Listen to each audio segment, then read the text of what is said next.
But like going with someone like you, it feels so good as a comic to just be yourself, to just do you, to do what you want to do and what you shine at. And like, I really appreciate that you allow me to do that, or anyone else, you know, that you let people do what they want to do. And I truly feel like I could go out there and I'm not worried about what you're thinking, just as long as I set you up and do a good job. But like that I'm not being policed and I don't have to be nervous and I can relax. It's like, it's the best. I don't like anything. Okay, you got to remember, I got thrown out of Catholic school. I went home, and my mom said to me, there's 2 ways to do this. There's your way, and there's my way. I'm going to let you do your way for as long. Once you fuck up, it's my way. So I learned to do it my way. Right now, I'm not going to change. Even in my married life, I love my wife. My wife knows she better not fucking ever call the comedy store looking for me. Don't ever ask me what time I'm coming home. My wife knows better over the years, and it's not like a control thing. It's just I don't know. So when it comes to rules, I'm not big on rules. Yeah. All right. So if I'm not big on rules, why would I impede rules on somebody who's working with me? I had a gift. That I met a guy named Joe Rogan who told me, go up there and light them on fire. There's not too many people who tell you that. Mm-hmm. There's not too many people. That's the religion of comedy. Somewhere along the line, people get that religion of comedy confused. Yes. Now we're at different situations also. People paying $35 for a ticket. I want you to be, you know what I'm saying? So yeah, put on a show. I'm from the old school. I want the MC to do a good job. I want you to go out there and level them and set them up for me. And that's it. Mm-hmm. You know, I don't think I've ever told anybody not to do a joke because I don't have the balls to. Unless it's like a joke that you've been doing for 8 years. Mm-hmm. And it's like it's time to retire this motherfucker. And even then, I just won't talk to you no more because if nothing has happened to you in 8 years, how interesting of a human being are you? You know, material is based off what you're going through at a time. So when I see a person do a joke for 2 years, you're telling me nothing has happened in 2 years. I don't care whether you shot a special or not. That material should still be held to, but you should be giving me some more from time to time. I want you to kill. I want you to do those, whatever. So you look at 20-minute set, you're going to commingle 6 new minutes in there. You're going to commingle it. That's a new word. Yeah. I don't even know. I was nodding along with it. I wasn't sure what it meant, but I was like. Commingle means 1 minute here, 3 more minutes of good stuff, 2 minutes here, and then 2 minutes at the end. And you're like, damn, that worked. Yeah. You know? I mixed them with the other stuff. I hit it in bushes. You learn how to become a sniper, how to hide in bushes, how to throw this joke in between these two. And it didn't work. Boom. Now you close that gap up. You didn't lose anything. You know, so that's what you learn along the way. Yeah. I could never go up to somebody and say, don't do that joke anymore. Unless it's just something, like I'm trying to think back if I have, but no, I like women opening up for me because a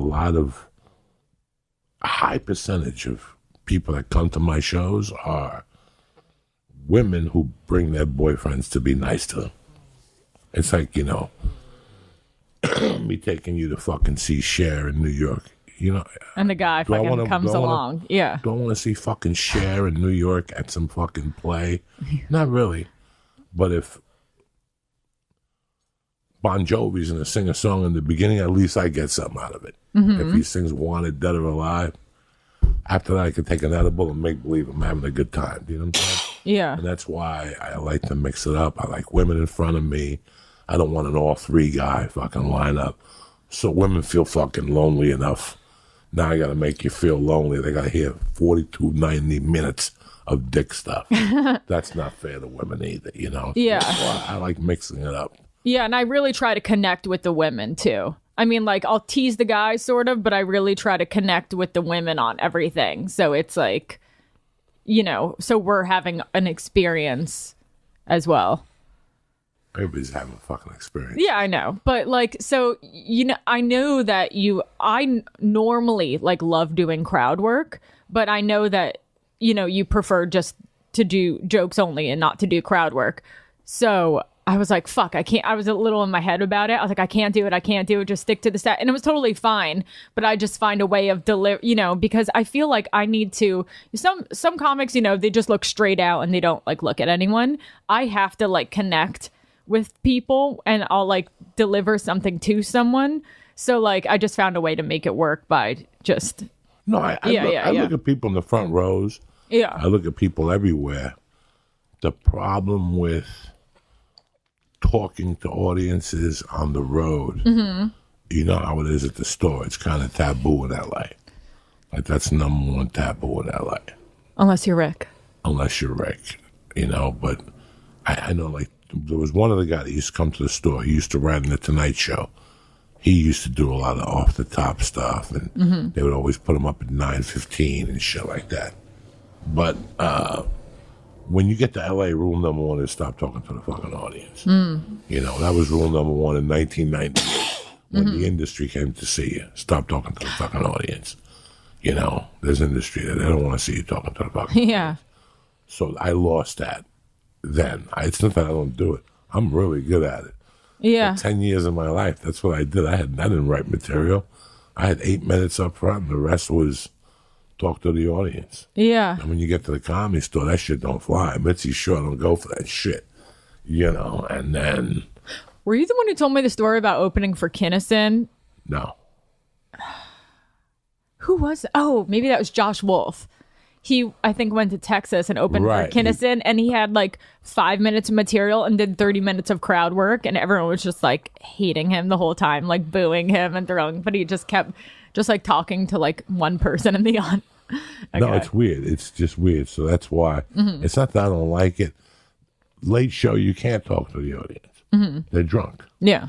You cause a war. So these are the things you learn as a host. When you're hosting, these are the things you learn as a feature. This is where experience comes in. The 8 o'clock show is a lot different than the 10 o'clock show. And that 12 o'clock show, don't start talking to them. Go out there and machine gun that shit. That's why the midnight shows, they asked me, do you want to do a midnight show in Tempe? Fuck no. Because, first off, you don't remember your material. You don't know if you did that joke or not. It's horrible. It's horrible. And everyone's fucking drunk. And everybody's drunk. Yeah. And it's... Like and every minute that goes past 5, like goes past midnight, it's a worse fucking show. It's the worst show in America. So that's why I'd rather not fucking do it. Yeah. So 10 o'clock talking to people, and 8 o'clock, 7 o'clock talking to people, and 9:30 talking to people was 2 different shows. We're going in like fucking Marines, you understand me? Welcome to church, motherfucker.